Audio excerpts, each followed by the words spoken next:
What's up, everyone? My name is Cyan. Have you forgotten about me? It's been a really long time since you and I have had a one-on-one conversation, hasn't it, YouTube?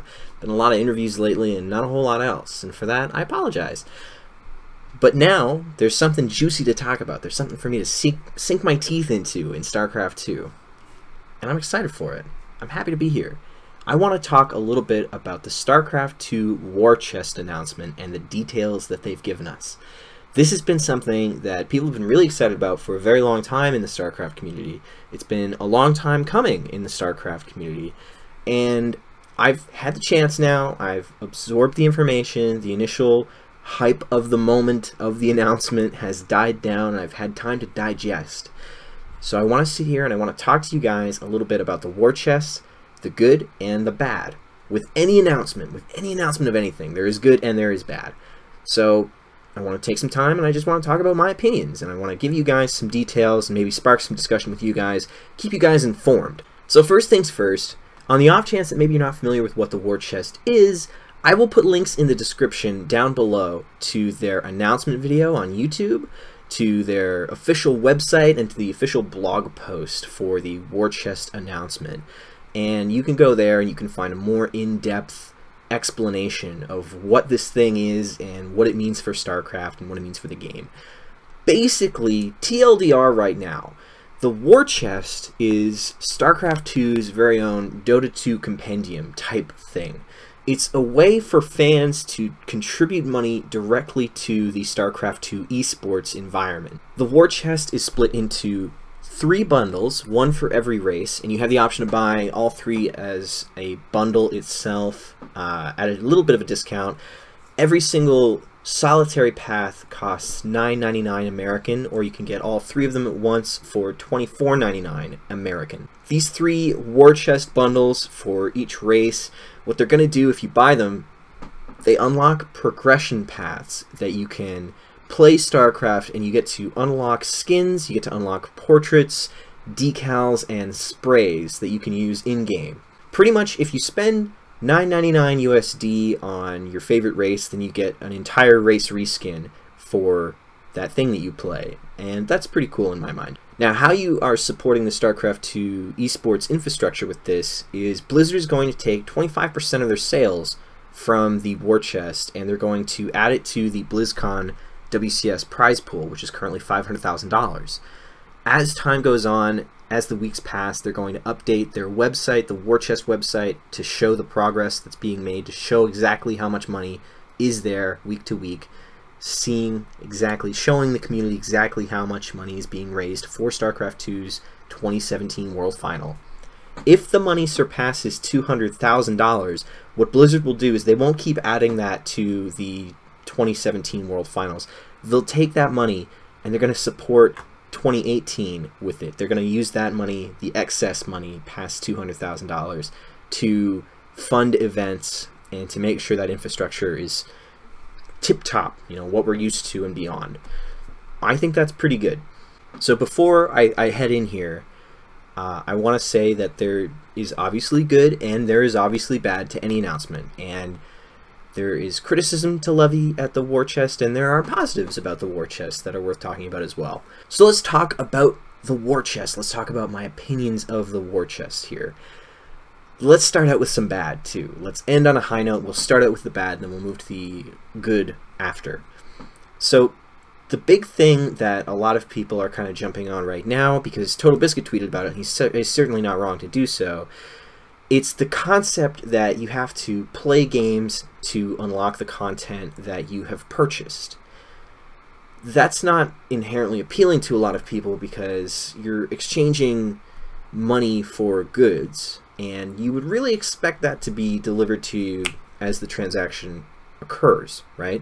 Generally speaking, you don't often pay money to a game to unlock skins by doing something. It's not really super common.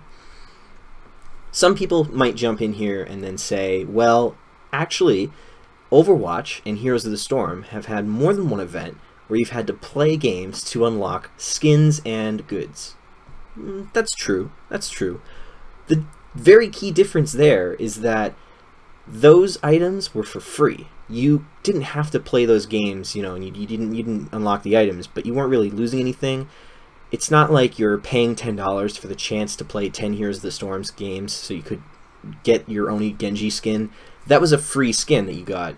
All you had to do was commit your time. If you're paying money, then a lot of people would just expect to get those skins up front. Keep in mind that the War Chest event is in 3 phases, happening over a number of months, so you can't grind out your War Chest games all in one. This makes it even more awkward in concept, actually, because if you're leading a very busy life, like a lot of people do, and you just want to support Starcraft 2 esports, it means that you're going to need to set time away from your schedule just to play the game, just to unlock the goods that you purchased, right? Unless there's some sort of system in place where Blizzard allows you to unlock your skins after the War Chest event, after the World Finals are over.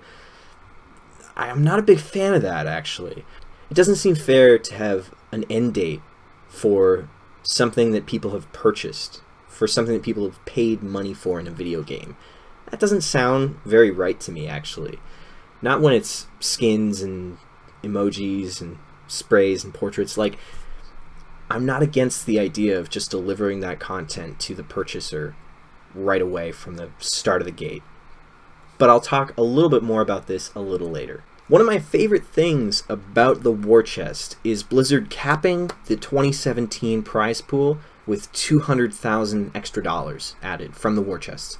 I really like that idea. I'm not a big fan of the Dota way that they do it, where millions and millions of dollars are just heaped into the Internationals prize pool. I think that it's a smart idea to potentially be spreading that money around.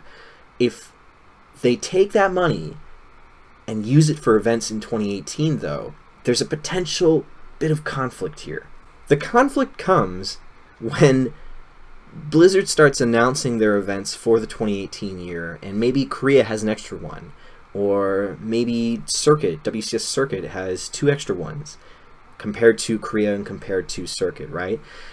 The fans in StarCraft 2 can be very divided at times. Lots of people in StarCraft really just watch Korean events. They only want to see GSL, SSL, they only want to watch their favorite Korean pros compete at the very highest level in the StarCraft 2 scene in Korea. Other people, they like to see their circuit events. They want to see their foreign hopes like Neeb and Snoot and Kellizer. They want to see these foreign storylines and time zones that are, time slots that are accessible to them. They want to see StarCraft events come to their country and come to places where maybe they even can go and watch live, right? If Blizzard isn't careful and they're funding new events with this compendium war chest money, it can be very awkward. I can foresee some conflict starting and see some people bad-mouthing Blizzard because, ooh, Korea got 2 extra events and WCS Circuit didn't, and that makes me mad, or vice versa. There needs to be maybe some transparency and maybe some way for Blizzard to be upfront with the community where that money might go. And honestly, I think that's impossible. It's almost impossible to have transparency and be upfront with the community when it comes to event preparation and planning. So this is just something, this is not really a bad thing about the War Chest, because I really like this aspect of the War Chest. I can see this being something that people find divisive, though. Something that I'm really not a fan of with StarCraft 2 and with the War Chest is that skins aren't usable in StarCraft 2's most popular game mode, co-op. The StarCraft 2 co-op commanders all have a unique aesthetic to them, a unique feel. They all have unique units, of course, and that's very much intentional. So the StarCraft 2 skins that you can unlock for money or for playing multiplayer or what have you, leveling your account, those aren't actually applicable to the StarCraft 2 co-op mode. The reason that I don't like this, I mean, I appreciate the artistry of the StarCraft 2 co-op aesthetics, right? I really do. If co-op is the most popular mode in StarCraft 2, though, you're really neutering a really large swath of people who could be buying the War Chest, right? You're de-incentivizing them from buying the War Chest. That seems like risky business. That seems like you're really nipping yourself in the bud, as people might say. Something that I'm a little baffled by, if anything, actually. The War Chest has cross-promotion through Blizzard's other games. If you buy the War Chest, you get a pet for Diablo 3, the Tal'Darim probe, which is cool. That's cool. That I think Diablo players really like their pets, right? And the probe is something that looks cool and it's unique. I don't really play Diablo, so I really can't guess, but it feels like something that would be cool, right? I feel like it's cool. The rest of the cross-promotion comes from Hearthstone and Heroes of the Storm. When you buy the War Chest, you get a crate for Heroes of the Storm, and you get a pack for Hearthstone. A pack and a crate really does not feel like very good cross-promotion. It's almost as if they ran out of ideas, almost. It's almost like they just couldn't think of anything to give for Starcraft in those games. I'm not sure. And of course, my other favorite Blizzard game, Overwatch, has no cross-promotion. They're not teasing anything for Overwatch, which really bothers me. That bothers me a lot. Overwatch is a community that Blizzard would like to see become more esports centric with their Overwatch League, of course. It's a huge player base. It's a new player base. It feels like a really great chance to bring people into other Blizzard titles. And they know that. They've recognized that. They've done multiple Heroes of the Storm events that were actually really compelling. They were really good reasons to play Heroes of the Storm if you were an Overwatch fan. Having these cool legendary skins and getting loot boxes and stuff, like, that was some great cross-promotion. I really liked that. I don't like Heroes, but I played Heroes for the Overwatch swag. I had to. Why can't we have something similar for Starcraft? As is, there's not even really good gear for the other Blizzard games, let alone for WoW and Overwatch. And I mean, I'm not trying to sound like I'm asking for the world. I don't think that you should, buy the War Chest and you get a Hearthstone pass that says win any one game to be used at any time you like. Well, no, that's not really what I'm saying there. But compared to the efforts that they've had to cross-pollinate Heroes of the Storm into the Overwatch community, I'm really shocked. I'm really let down at the cross-promotion aspect of the War Chest through other Blizzard titles. Very let down. I think this would have been a great opportunity. Maybe something will come in the future. Maybe this is just a stepping stone, and maybe, I don't know. I have no idea, but it really boggles my mind, too, that there's nothing for Overwatch, and that the goods that they're offering for Heroes and for Hearthstone are so lame. Honestly, they're just so not appealing. The last point that I'm going to make about the War Chest in a negative light, it's a little intangible. It's a little bit of my own personal worry. I've said in the past, I think in the past 2 years now, I've talked about how I don't believe that StarCraft 2 crowdfunding for BlizzCon, for WCS, is a very good idea anymore. I think that it could have been a good idea in 2013, 2012 for sure, obviously, probably 2014. But in a 2016-2017 world, I'm not sure that it's a good idea anymore. The reason for this is because with Dota 2 and the International, the thing breaks headlines pretty much every year. The money that people raise, the money that people put towards the compendium in Dota, it's astronomical. It's insane. Millions and millions of dollars goes towards the International from Dota compendiums. That's a lot of money. I'm not saying that that's the bar that the War Chest has to meet. I'm not saying that we have to raise millions of dollars for this to be a worthwhile venture on Blizzard's part. Certainly not. Certainly not. But what I am saying is that there's a possibility that the War Chest doesn't really raise the money that maybe people expected it to. Maybe it's a little underwhelming. Maybe the StarCraft 2 community looks at the number and says, wow, it is a dead game, because the StarCraft 2 community is super paranoid, super down on itself, like all the time, feels bad. And then the outside sphere of gaming and esports, that matters too, that plays in. If they look at the number raised and say, wow, that's almost nothing, that's not very good StarCraft, I guess we're right, you are a dead game. That's pretty bad too. That's bad news bears. I don't want that to happen.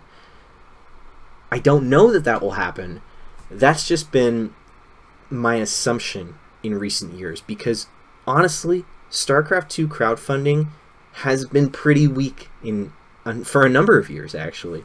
It makes me worried, it makes me paranoid, and as a Starcraft 2 fan, I have to be paranoid, I have to be worried, right? It's just a state of being, we're always worried. I don't know that it'll turn out badly, I'm not sure. I don't know how much money the War Chest is going to raise at the end of the day. I hope it's a lot, I hope it's a ton of money, and it might be. But if it's not, there is going to be fallout. There's going to be negative repercussions and negative reflections on StarCraft 2 and its esports community. On to the good. First things first. This is something people have been asking for so many years. Ever since the first compendium came out, StarCraft fans have been asking for a way to directly contribute their money to StarCraft 2 esports. This is really good news. People want this as a feature. They crave it. They thirst for it. The thought of it makes them salivate in the night while they dream of war chests leaping over as they count them. This is really good news, because this means that as a product, as a conception, there's already a lot of goodwill surrounding this product. People are going to push this for Blizzard, on Blizzard's behalf, just because it exists. And that's pretty cool. So obviously, if people are really excited for this, then they'll buy it, they'll tell their friends about it, they'll talk about it on social media, they'll talk about it in the forums. This community perception helps shape the whole campaign. If people at the start really want this to succeed, that'll snowball. It'll go well. It should go well. I think that's how it works, right?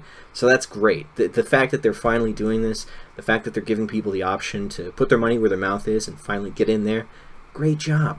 I also really like the fact this is something that does not just cater to the hardcore multiplayer, even just the esports multiplayer community.